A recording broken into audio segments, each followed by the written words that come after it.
Now here's something. Baltic amber is one of the most common resins found in the world. The reason for this is that due to the vast forests of pine, their numerous deposits are so common they provide wonderful treasures from long ago. Ants are especially common in the Baltic amber, which comes from pine trees. Its resin is rich in sugar, so the ants often live amongst the trees, close to the easy source of food. One block found in East Germany has preserved one ant that is estimated to be about 48 million years old. Think of the birthday cake. But what makes this find interesting is another animal inside the amber. It's a mite, notorious hunters in the insect world, capable of traveling at great speed. These guys quickly latch onto their hosts, sucking them dry. They're also capable of destroying entire hives in one go. And within this piece of amber, the amber provides a display of their final struggle. In Southeast Asia, feathers belonging to something unique have been found from 80 million years ago. They were captured in resin during the Cretaceous period, a peak time for dinosaurs. The many feathers inside are from the coelurosaur. It looks like a dinosaur, but this animal is more related to birds. Other feathers like this have been found in resin. They belong to avian and other non-flying dinosaurs. The discoveries have helped reimagine what dinosaurs actually look like. Still, dinosaurs may have had feathers instead of being completely bald. Of course, for most of them, the feathers weren't used for flying, but they helped the dinos stay warm. However, the feathers weren't all that was found, and a part of the coelurosaur's tail is also preserved. Still, it's so small and ancient that its DNA hasn't survived to map their entire genome. The enclosed tail is also very delicate, and it can't be removed from its protective amber shell. But although these findings can only be observed, they've still provided a great insight in the evolution of birds. But how does amber preserve things so effectively, even at the initial stages? The trees produce the resin to protect any small gaps in the bark against feeding insects. Its antiseptic nature and lack of water content ensures it doesn't degrade for a long time.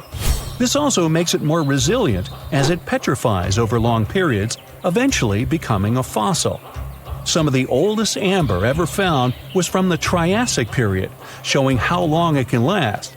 The pieces from Italy are about 230 million years old. And inside one of these ancient droplets holds the oldest arthropod ever recorded.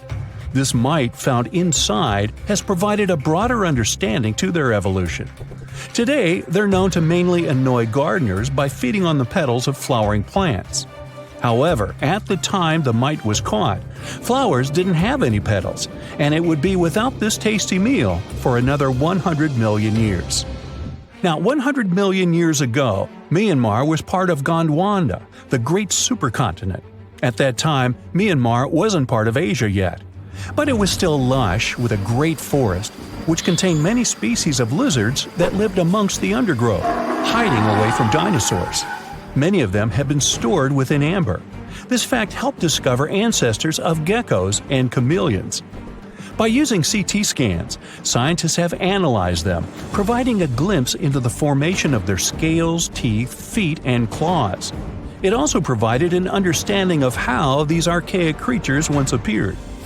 Although mostly pieces of lizards, by using modern technology, the scientists have been able to create 3D images of the lizard. These images can reveal how those guys appeared in their full form. The images show that they still retain some of their exact features to this day, like the chameleon's sticky pads used for climbing.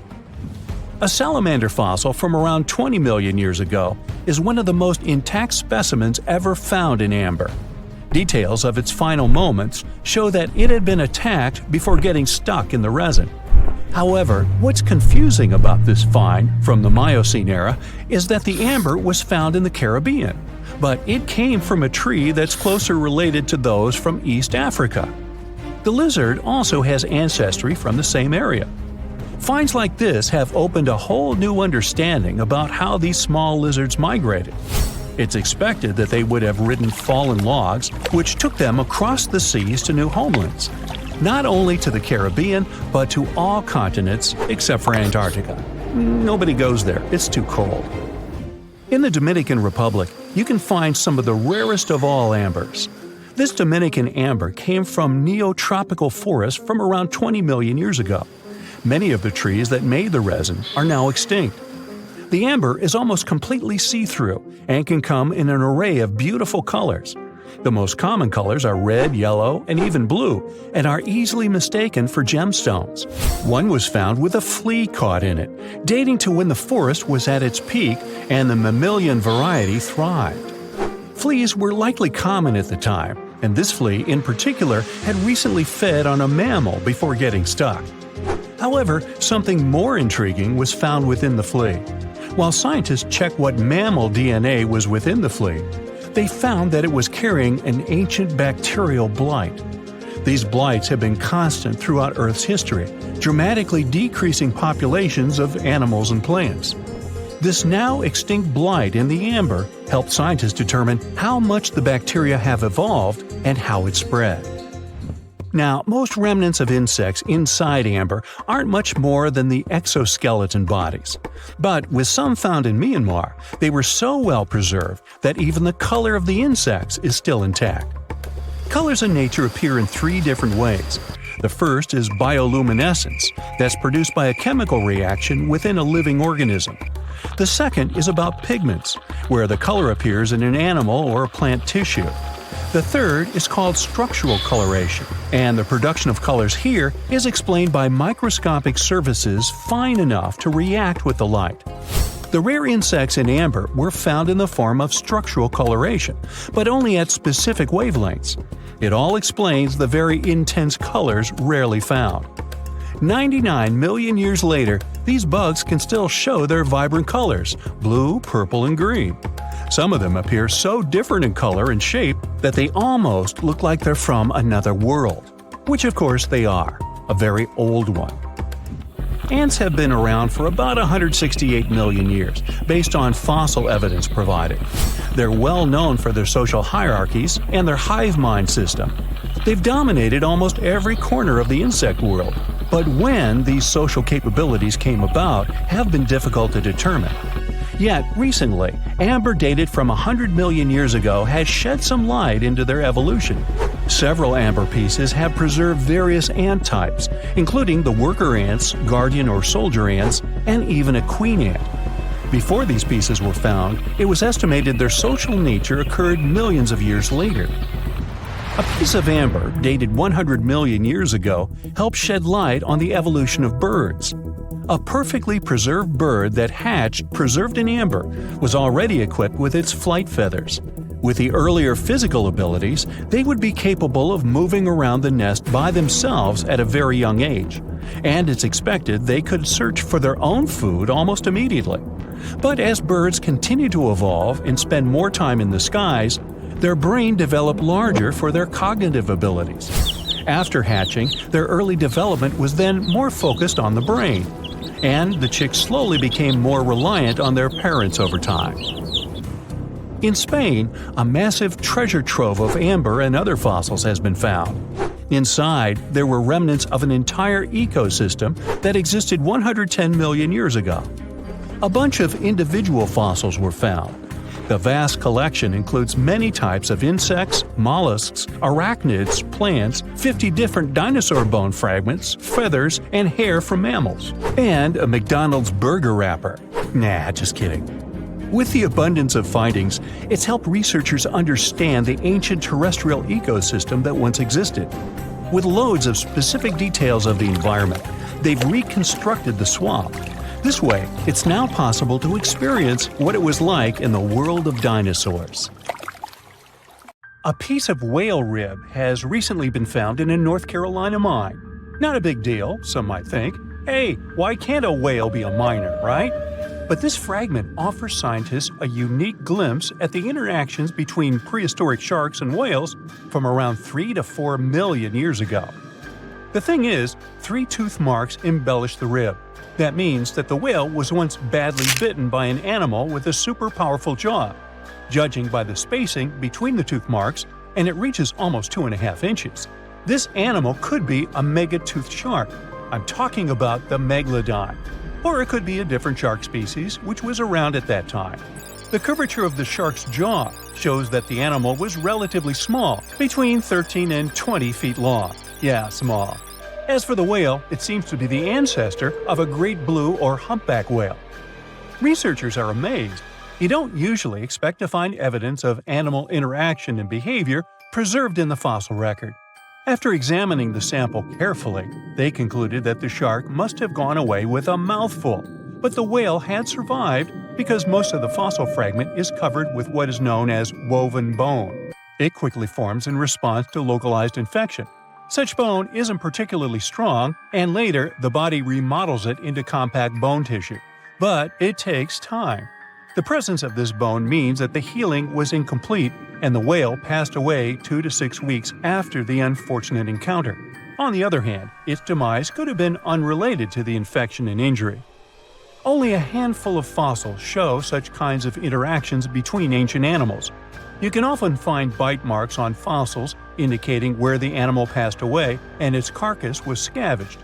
But this fossil is one of a few examples that not only show a wound inflicted by another animal, but also demonstrate that the prey survived. All fossils are exciting for paleontologists. Yes, they need to get out more.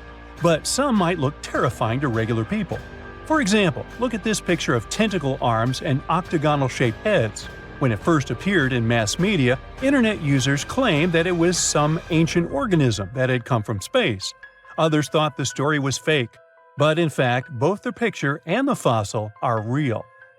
The fossil is known as a mortality plate, a fossilized representation of a mass extinction event of one or several species. The fossil actually contains more than a dozen specimens of a type of marine organism called a crinoid. Despite their looks, crinoids were not plants but marine animals. This particular species lived deep underwater on the seafloor. Crinoids were related to starfish, sea urchins, and brittle stars. These creatures could attach themselves to the seafloor with stalks made up of flexible porous discs connected by soft tissue. The stalks were hollow, and that's where the animal's nervous system was located. Crinoids absorbed oxygen through thin-walled tube feet.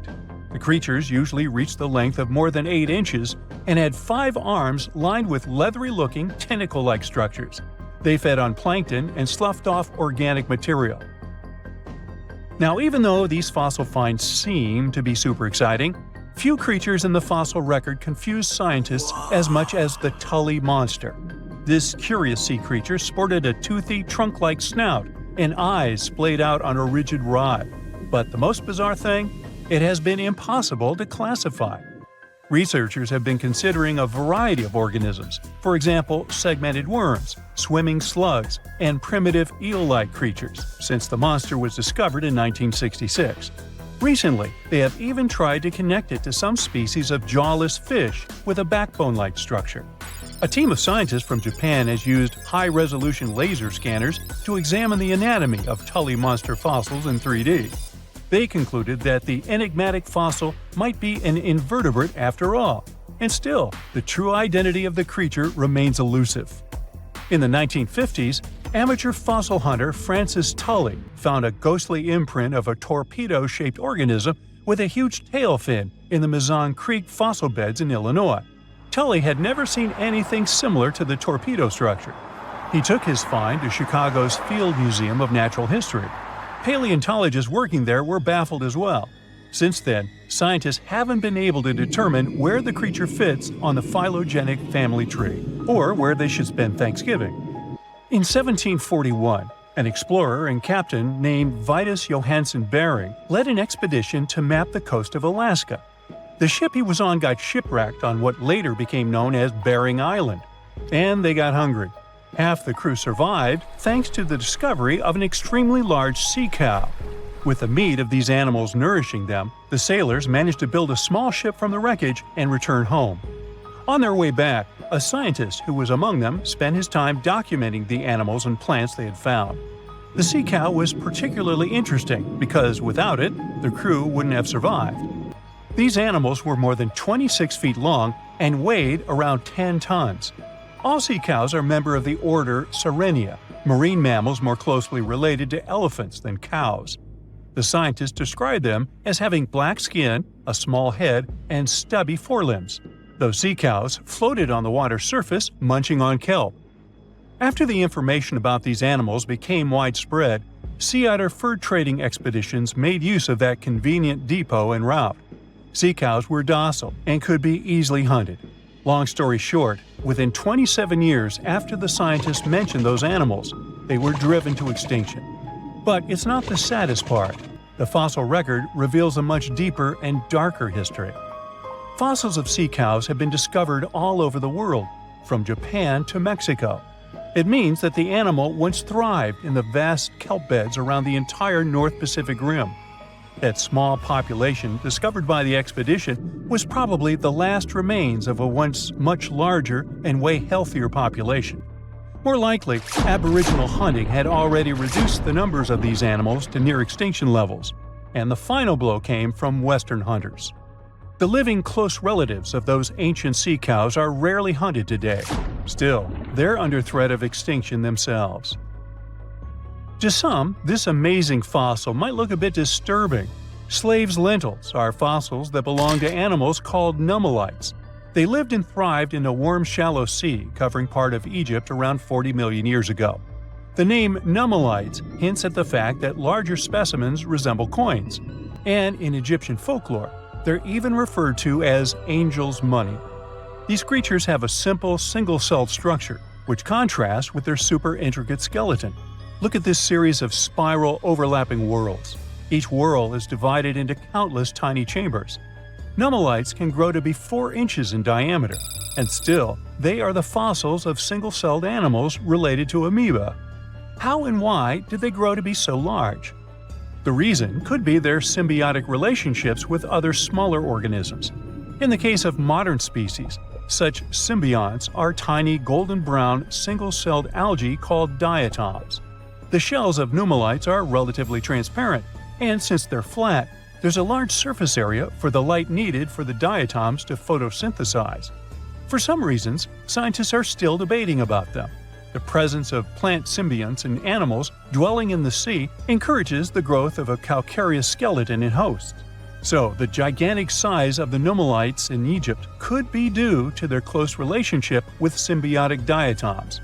Does that make sense? Fun fact: a species of nummulites evolve very fast, and their fossils change from one layer of sediments to the next. So, the limestone used for the pyramids of Giza are so packed with such fossils that it's known as nummulitic limestone. This limestone also contains 2 kinds of nummulites, the smaller slave's lentils and the larger angel's money. But those are not different species, but rather different stages in the life cycle of a single species. In 2011, scientists from Chile found a weird-looking fossil in Antarctica that looked like a squashed football. Almost 10 years later, the rock just sat on a shelf in Chile's National Museum of Natural History with no specific label.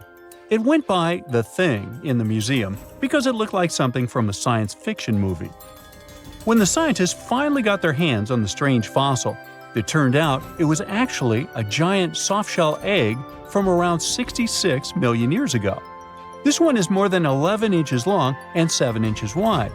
A regular chicken egg is just 2.5 inches long, and an ostrich egg is almost 6 inches long for comparison. So, the Thing won the title of the biggest soft-shell egg ever found and the second largest egg of any animal we know of. The only bigger egg that was ever found was that of the extinct Madagascan elephant bird, which is also 1.5 times as tall as Michael Jordan. The bird, not the egg. The Antarctic egg is also special because it's the first fossil ever found in this part of the world. So, whoever left it there must have been one big creature, probably a giant sea turtle that lived long ago, like a mosasaur. This is surprising because most scientists thought these creatures didn't even lay eggs, so this discovery could change what we know about them. The egg is also unique because it has a thin eggshell and no pores, which is totally different from most dinosaur eggs. It actually looks more like the eggs of lizards and snakes, but it came from a giant creature related to these animals. No known dinosaurs or flying reptiles from that time and place were big enough to lay such a huge egg, so it must have been a mosasaur after all, but we can't be 100% sure. Scientists did a lot of work and studied 259 types of living reptiles, like lizards and snakes, and their eggs. From this, they figured out that the mommy who laid the egg was probably at least 23 feet long, not counting her tail. During the late Cretaceous period, this part of Antarctica might have been like a nursery.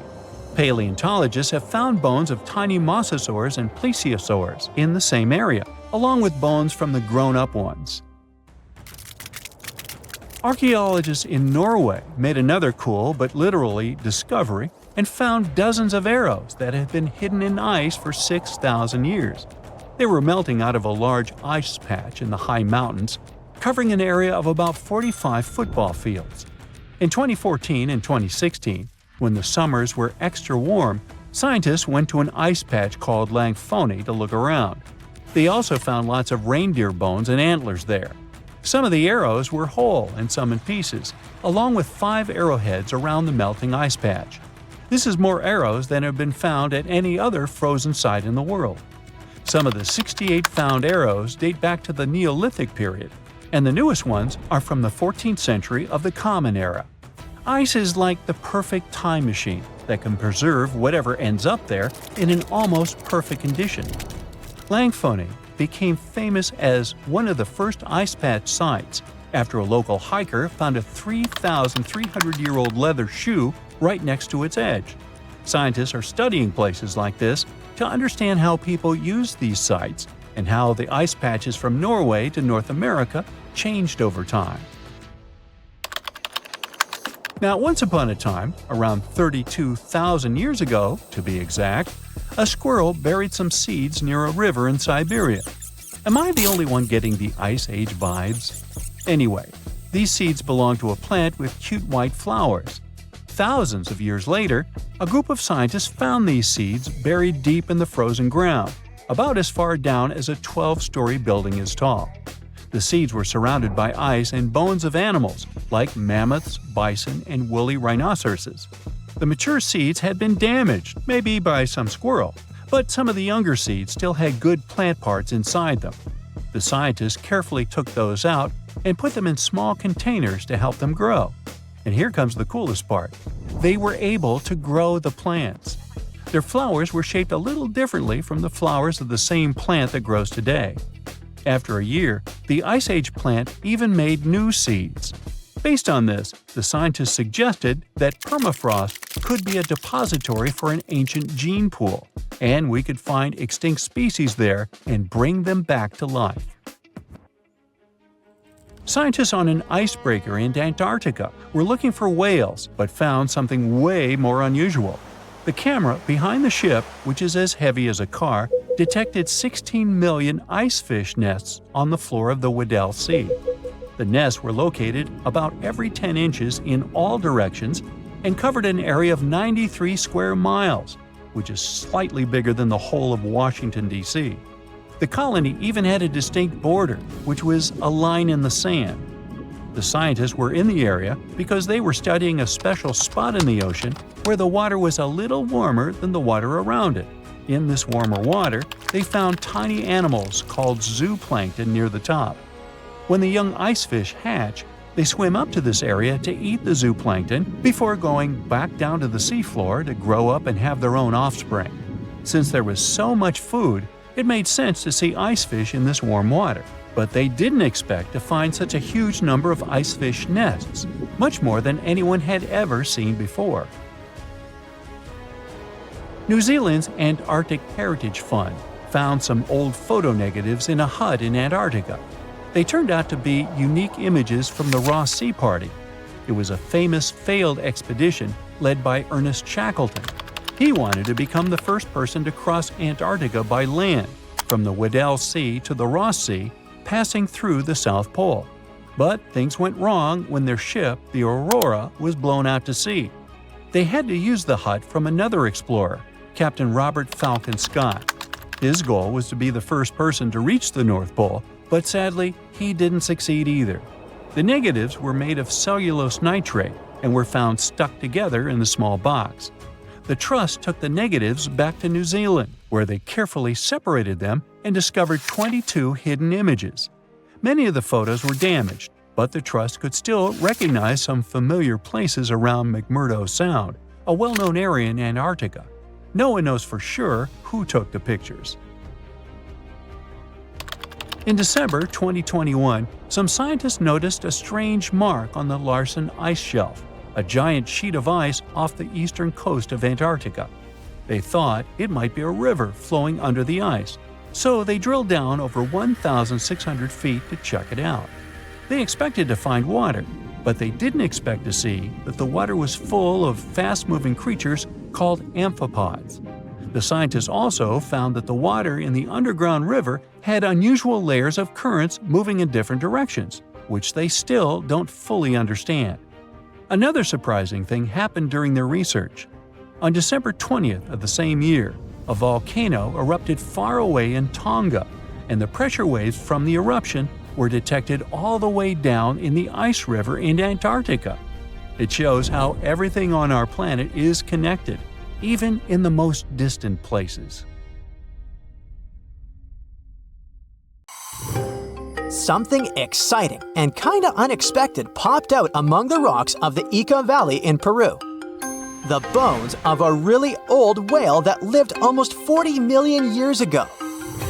At first, no one was really impressed because the bones they found were big and weirdly shaped, so people just thought they were looking at giant boulders.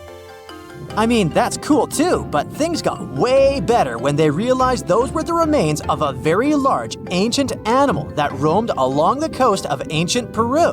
Plus, it was probably the heaviest creature that ever lived. Sorry, blue whale, I know you worked hard to get to the top. The length of over 100 feet and weight of more than 200 tons brought you the status of the biggest animal on our planet. But it seems you've held the title long enough. Time to hand it over to our next candidate, and that one's really gigantic. This ocean beast was probably shorter than the blue whale, but heavier, with a weight that could be between 93 tons and 370 tons. If it's closer to the higher number, it'll make Paracetus the biggest animal ever known to have lived on Earth. And it seems its weight was the result of having extremely thick, dense bones. You can see such bones today in manatees or some other early whales. Dense bones are a great tool for such marine mammals. This feature makes them heavy and allows them to stay submerged most of the time. But at the same time, if their body was too heavy, they would end up sinking all the time, and they would waste too much energy to move back up to the surface. So, to avoid sinking, marine mammals need to have enough lighter tissues, like muscles and fat, to help them float in the water without using too much energy. Now, scientists didn't have the whole skeleton, which makes it hard to tell how big the animal was. But they used the ratio of the heavy bones to the lighter tissues in other marine mammals to estimate the overall weight of this giant ancient whale. Experts found these fossils about 13 years ago and spent the next decade freeing the whale from the rock. Its anatomy and age showed this whale was a cousin of Basilosaurus, a whale that had a long snout full of sharp teeth, and a sleek body similar to that of an eel. Even if Paracetus wasn't bigger than the blue whale, it was still a giant that ruled the ocean depths. Unlike modern whales, there's a possibility that this ancient fellow was a predator that liked to go after bigger prey. And this also changes how we see the history of whales. Scientists used to think these magnificent creatures became really big about 5 million years ago when they started eating lots of small creatures. But here's the proof that giant whales existed even before that. But it's still unclear how this whale managed to find enough food to sustain its enormous body. Plus, it's still hard to tell what exactly this ancient creature had on its menu. It was pretty large and not such a fast swimmer, so it's possible it searched for food in shallow waters. Then it probably ate crustaceans, clams, or some other small animals hiding in the sand. One theory says it was a scavenger, which basically means it munched on remains of everything that would come its way. It's not so unusual to find marine animals in deserts. Many of these regions used to be covered with water anyway. The Sahara in Africa is a perfect example. About 50 to 100 million years ago, this was not a dry desert. but a shallow saltwater body called the Trans-Saharan Seaway.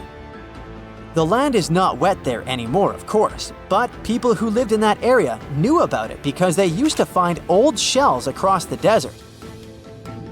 The sea was about 164 feet deep.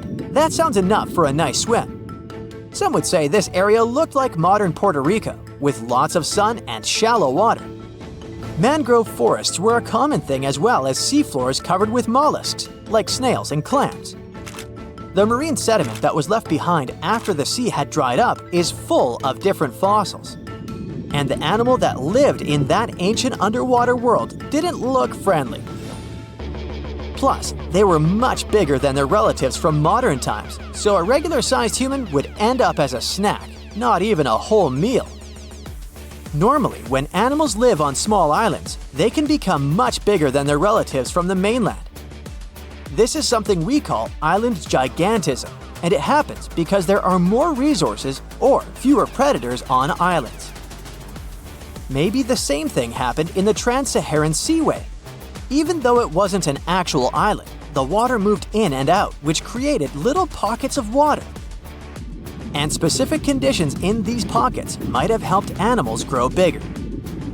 So we're talking about giant sea snakes, catfish, and fish that no longer exist today. One had incredibly strong jaws, and the animal used them to eat hard things and even crush shells. Their teeth showed they were fierce predators other animals had every reason to be afraid of.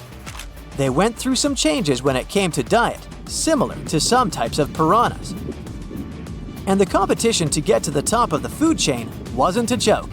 Not when there were also such large predators as sharks, crocodiles, and ancient relatives of elephants.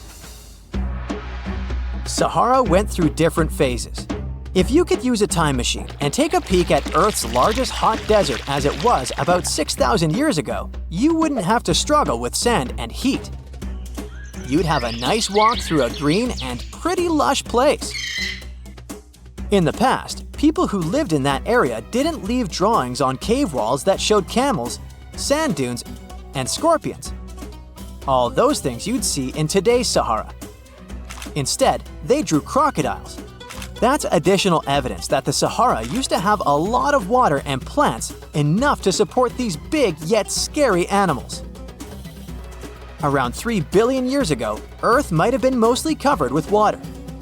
Today, it's about 71% of its surface, but it seems that our planet used to be a giant ocean world with no continents at all, just some scattered islands.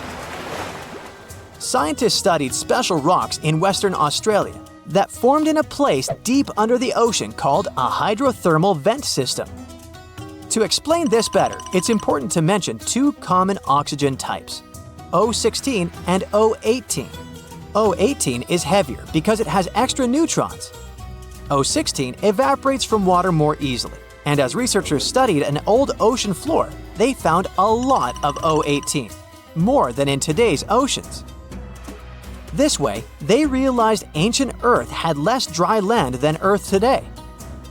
Australia is a good spot to conduct these studies because a long time ago, it also used to be a beautiful place with large animals and lush rainforests. But as time went by, the land became drier and Australia had more deserts formed, such as the Great Victoria Desert. Rainforest remained only on the edges of the continent. What happens with deserts across the globe is called desertification. That's when land that used to be good for growing things turns into a desert or something similar. Our planet changes over time, together with its climate. But desertification also happens because of human activities, like mining, farming, and building cities. And when land turns into a desert, it's a problem because it can't support people and animals anymore. Food doesn't grow there. There's not enough clean water, and animals lose their homes. To help with this problem, there's a plan many countries agreed to. They decided to work with farmers to take care of the land, fix damaged areas, and manage water better. All in all, to make our planet a better place for life. Dinosaurs, big ancient bugs, creepy spiders, and scary insects are all cute animals compared to the monsters that lived on Earth about 500 million years ago. For example, here's a creature that swam in the water like a stingray and had 3 eyes. Its mouth was like a pencil sharpener. 2 long claws with forked tips like pincers protruded from its head, and its gills were somewhere in the back. This is not a thing from a sci-fi movie. This is Mosura. Its remains are preserved in excellent condition. Let's look at it more closely and study other similar monsters. The Cambrian Explosion. Remember this name. This period is also called the Biological Big Bang, the time when a huge number of different living creatures began to appear in the ocean, large, small, and tiny. The ancestors of almost all modern animal groups were most likely born during the Cambrian Explosion, which lasted from 541 to 485 million years ago. It was a time when the first truly effective and terrifying predators appeared on Earth. One of them was Mosura. It's only the size of an index finger, but you would never want to meet such a creature while swimming in the sea. It's scary to imagine what it could do with its pencil sharpener-shaped mouth. And you probably wouldn't be able to hide from it because, come on, it had 2 eyes on the sides and 1 big eye on its forehead. Mosura belonged to a group of arthropods. Scientists called it a sea moth since it reminded them of a moth. This thing used a flap-like apparatus similar to wings to float in the water like a stingray. This monster was quite creepy, but its appearance may seem familiar because it's a distant relative of modern spiders, crabs, centipedes, and moths. Scientists found several 506 million-year-old Mosura fossils, but unlike many other similar finds, these ones have been preserved in excellent condition. The found fossils showed sharp claws, a toothy jaw, and large gills in the tail section. Some parts of the fossil were so clear that they revealed the details of the creature's internal anatomy, including parts of its nervous and circulatory systems and digestive tract. It had jointed limbs like those of modern insects and crustaceans. When this monster swam in the sea, it probably grabbed its prey with long spiked claws sticking out of its head. Many Mosura relatives have claws covered with multiple spikes, which help them grab food. But that ancient creature had smooth claws forked at the tips. That is, it grabbed the prey with those tongs, using them like chopsticks, and then brought it to its mouth. Of course, this is an assumption, and nobody saw how this creature actually did it. Unlike many other similar animals, Mosura's posterior segmented body was studded with gills. Scientists don't know why this was necessary, but they assume that such an unusual breathing system helped to adapt to an environment with low oxygen content. Perhaps Mosura led a very active reproductive lifestyle that required high oxygen consumption. Creepy, dangerous, and reproducing fast. An excellent set of qualities for one of the most dangerous predators of antiquity. But what did Mosura eat? It probably caught different types of worms and small arthropods. It's nice to think that this monster lived so long ago and was so small. But what if this creature was the size of a shark and was swimming in the ocean these days? Perhaps it would become a dominant dweller and people would swim much less along the coast. Mosura lived in the water but was discovered in the Burgess Shale Rock Formation in the Canadian Rockies. Many mountains on Earth were once the seabed inhabited by strange creatures. One of them was Opabinia. It had 5 eyes, a mouth facing backward, a long trunk and claws instead of a nose. Wait, what? It's too strange even for science fiction, even for outer space. In its eccentricity, Opabinia was perhaps the loneliest creature on Earth. Scientists couldn't find another species that would be similar to this individual until recently. Meet Utaurora. It seems to belong to the same species as Opabinia. Its inch-long body was divided into 14 to 15 furrows. Each of them ended in a pointed flap. Opabinia had the same body, but it's unlikely that both monsters were friends. The difference between their timelines was several million years. It's hard to imagine why these monsters needed such strange body structures. Why haven't modern filmmakers used the design of those animals to create cool space monsters yet? Okay, they were creepy creatures, but what about weird and kinda useless ones? Scientists have discovered Su, a legless creature with no head turned inside out. Huh? This 444 million year old creature was found in South Africa, north of Cape Town. They called it Su after the discoverer's mother. In fact, it's some kind of new arthropod species that may have lived in low oxygen waters. This creature was turned inside out, and the outer shell with the legs and head was lost. Thanks to mineralization, muscles, tendons, and even Su's intestines were preserved on the fossil. It's a great success to find such detailed remains of an ancient creature. However, scientists still can't determine the evolutionary history of this species. They're sure that it was a primitive marine arthropod. Okay, we can see that 500 million years ago, Earth was filled with creepy monsters, which fortunately are now extinct. But what about trees? Were they the same as we see now? Or was there something else? Something creepy? Oh yeah. Scientists have discovered a new kind of living organism similar to a tree or a mushroom. It was gigantic and had a very minimalistic design. Meet the Prototaxites. It's basically just a big stick with a round end poking out of the ground. It was smooth, didn't have the usual tree bark, and looked more like a mushroom without a cap. But scientists have recently found out that it wasn't a mushroom at all. Prototaxites probably belonged to a previously unknown branch of life. Prototaxites is considered to be the first giant organism in the history of the planet that lived on land.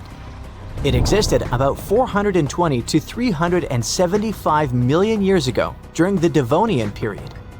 It was the time when plants began to spread across dry land, forming large forests. Over time, they began to grow leaves and form roots in the ground. Then, the first seed plants appeared. The real colonization of land began. The first arthropods, such as centipedes, arachnids, and other unpleasant creatures, began to walk among those forests. Meanwhile, the water was filled with a huge biodiversity.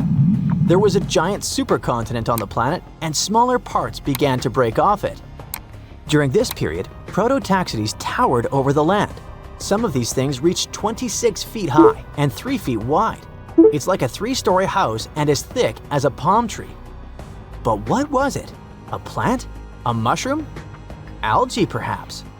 Scientists discovered them in the middle of the 19th century, but only in 2007 did they conduct chemical analysis. Research showed that it was most likely a giant mushroom, but in 2025, scientists refuted this conclusion. It turns out this may have been an unknown life form that existed separately from the kingdom of fungi, animals, plants, and protists. Scientists noticed that the inner part of Prototaxites consisted of a number of tubes. There are similar tubes inside mushrooms, but the tubes of that ancient living thing branched and joined differently. They even had a different chemical composition. The main building block of mushrooms is chitin. But the Prototaxites contained chemicals similar to lignin, a substance found in the bark of trees and other plants. And its anatomy differs from the structure of any other organism known to us. What were they doing on Earth? Just chilled and enjoyed the bloom of life? Did they produce some kind of fruit, like a banana with eyes and claws? Scientists don't know. What if it was something that was brought to Earth from outer space? What if they were flowers planted by another civilization? What do you think? Ooh, from giant spiders to venomous snakes, we all get freaked out by Australian creatures. Yeah, me too. But newly discovered fossils show that things were way more dangerous 120 million years ago, when this land was completely ruled by massive razor-clawed megaraptors. Yeah, I'm glad I wasn't around then. These dinosaurs were about 26 feet long and walked on 2 legs, just like the famous T-Rex. They were fast, fierce hunters, with a superpower: their hug. Yep, their massive, muscular forearms had huge curved claws, perfect for grabbing and holding onto prey. Uh-oh. They would wrap their arms around their poor victims, just like a hug, and trap them with no chance of escape. And even though their teeth were quite small, they were still sharp enough to rip through flesh. The first time we heard about megaraptors was in the late 90s, when a paleontologist discovered their fossils in the region of Patagonia, Argentina. Since then, no one has ever found a complete skeleton, only fragments. But probably the most important one yet was uncovered in Australia at the beginning of this year. Researchers were exploring Victoria's stunning coastline when they stumbled upon megaraptor fossils.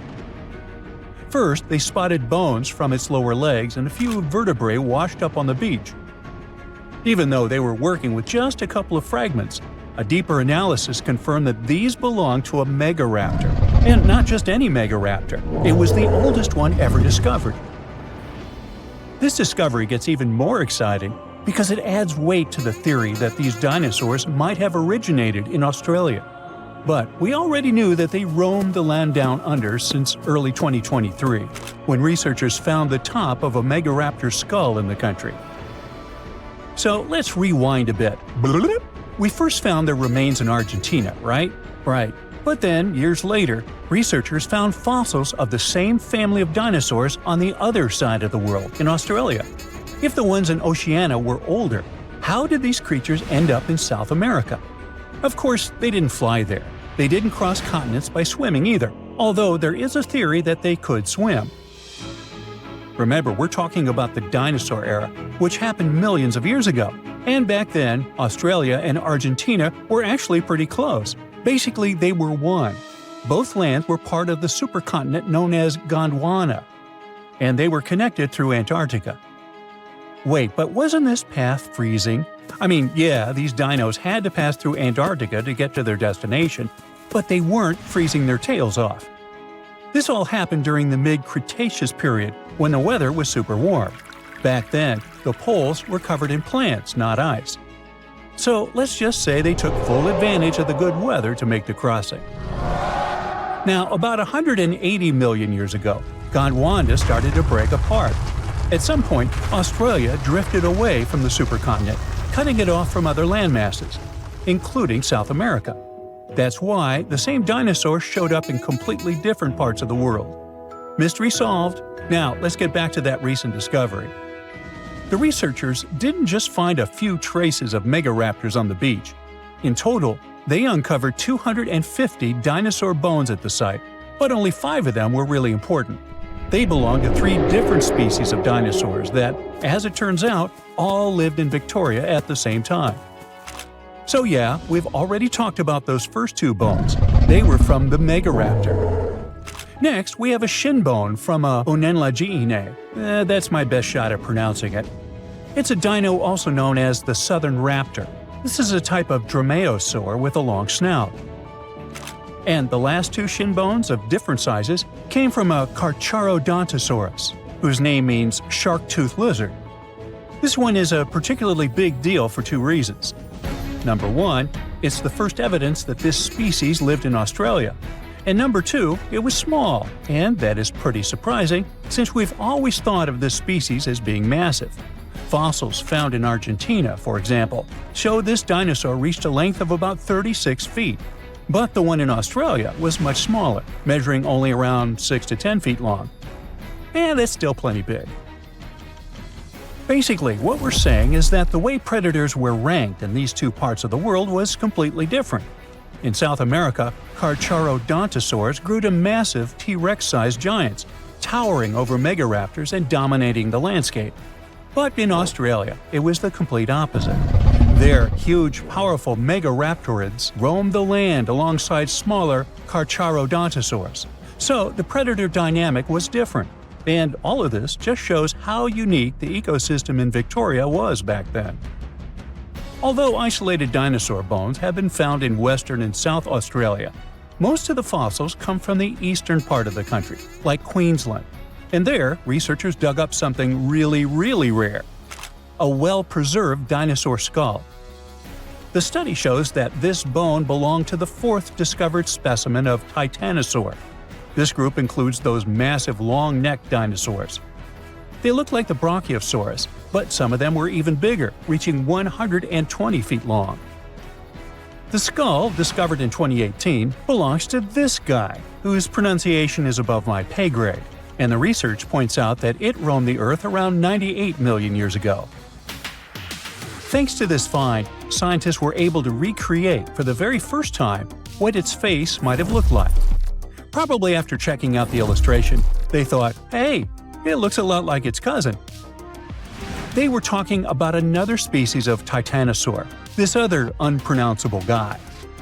And guess where they used to live? Yep, in Argentina. So, this research also supports the theory that dinosaurs crossed between South America and Australia during the mid-Cretaceous period. Now, this wasn't the only secret buried in Queensland, though. In 2024, researchers working there discovered the fossilized remains of a new species of pterosaur, about 100 million years old.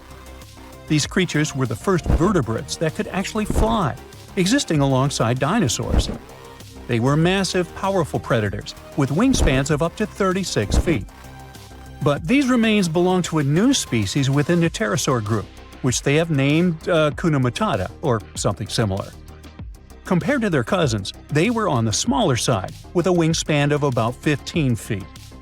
Still, that's bigger than a snowy albatross, the largest flying bird we have today.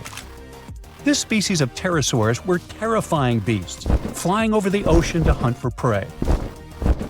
Once they spotted their victim, they'd snap open their 60-centimeter jaws, filled with sharp spike-like teeth, and, well, I guess there was no escaping that. The last incredible discovery we're talking about today also comes from Queensland. For over 20 years, students walked past a plain-looking rock at Biloela State High School completely unaware that it held 66 dinosaur footprints, and they date back about 200 million years. These prints were made by a group of these Latin-named guys. They were small dinosaurs with 3 toes on each foot, and it seems like they were all over Queensland around that early Jurassic period. The rock they found at the school worked like a snapshot, giving us a better idea of what these dinosaurs were like and how they behaved. After taking a closer look, researchers found that the footprints came from 47 individual dinosaurs. This group was probably walking along or maybe crossing a waterway when their footprints got marked in the white clay. And the study also discovered that they were likely moving at less than 4 miles per hour at the time. So we only discovered those marks in Australia. But fossils of the same species found in other countries showed that they had these long legs, a big chunky body, short arms, and this tiny head with a beak. But honestly, they don't sound as scary when you realize they only ate plants. Whew.